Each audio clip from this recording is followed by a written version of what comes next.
Hey, welcome to our episode of Chad's Beer Reviews. Another beautiful summer day on vacation here. Wish it would rain. Look how brown the grass is. Anyways, I got a black IPA that was given to me by the 𝗲𝗄𝗡, Gary and Melissa, so thanks guys for the beer. I don't know why they don't sell it up here in Albany, but they get it down south at Newburgh. This is the Utah-based brewery, uinta, I believe it's called, and this is pronounced, I believe it's pronounced 𝗬𝗠𝗏. Imperial Black IPA, 9.2% ABV, ale brewed with hemp seed, which might explain the name 𝗬𝗠𝗏. Not much about it on the bottle, although it was bottled about 3 months ago, so not super fresh, but I'm sure it's fine. Anyways, get in the glass, black IPA, black body, forms a nice kind of, well, it looks brown inside, but outside it kind of looks like a white, kind of creamy, frothy head. I can smell it as soon as I pop the cap, and it smells very hoppy. It smells very similar to the IPA, or black IPA Sean and I did. Very citrusy, orange, definite orange, grapefruit in there. Maybe a touch of pine or flowers, kind of like it's like a flower power, but yeah, it smells great. So I think it's been fine sitting for 3 months. So let's give it a taste. Cheers.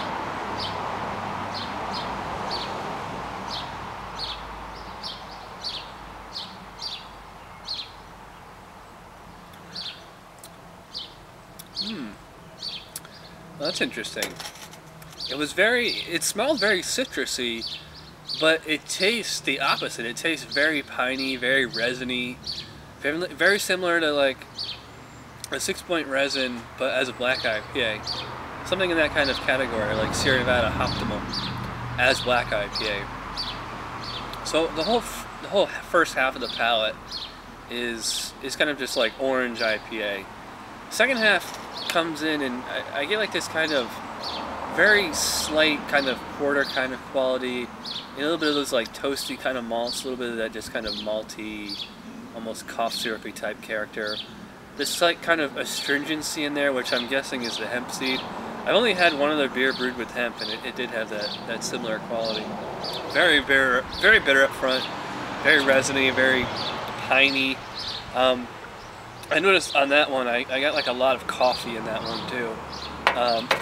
And then you get that hemp kind of oil astringency. It's very brief. It's right on that transition from like first half to second half of the palate. It does have a lingering kind of hoppy aftertaste. It's like a very hoppy stout kind of aftertaste. So it's, you know, slightly roasty, slight kind of, you know, bottom of the coffee cup kind of taste.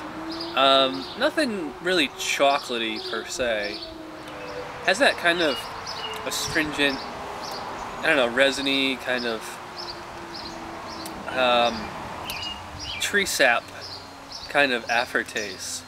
You know, it's like this strange, bitter, strange kind of like oily, strange, you know, slight coffee or like a bitter dark chocolate residual aftertaste.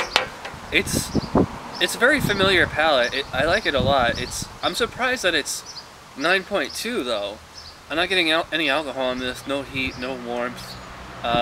It's not. I mean, the alcohol maybe is kind of, you know, helping to carry that kind of resiny kind of dry bitterness throughout the whole palate. As for this beer, yeah, wow, I really like it. I think Gary said he didn't like it, so I didn't really have high expectations, but you know, this is definitely one of the better black IPAs I've had. It's definitely an Imperial, you know, double black IPA, not something more drinker friendly like my homebrew black IPA.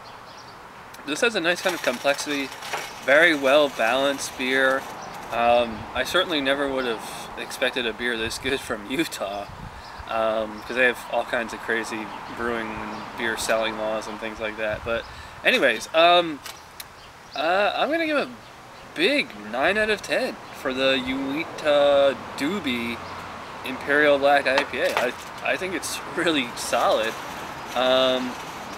This might be a good alternative to Southern Tier iniquity You know, very similar kind of palates. I like Southern Tier better, but this is one of the better ones out there. So again, thanks to the Amosophettes for the beer. I really liked it. So thanks to you guys out there for watching this episode of Chad's Beer Reviews. I will see you tomorrow. Cheers.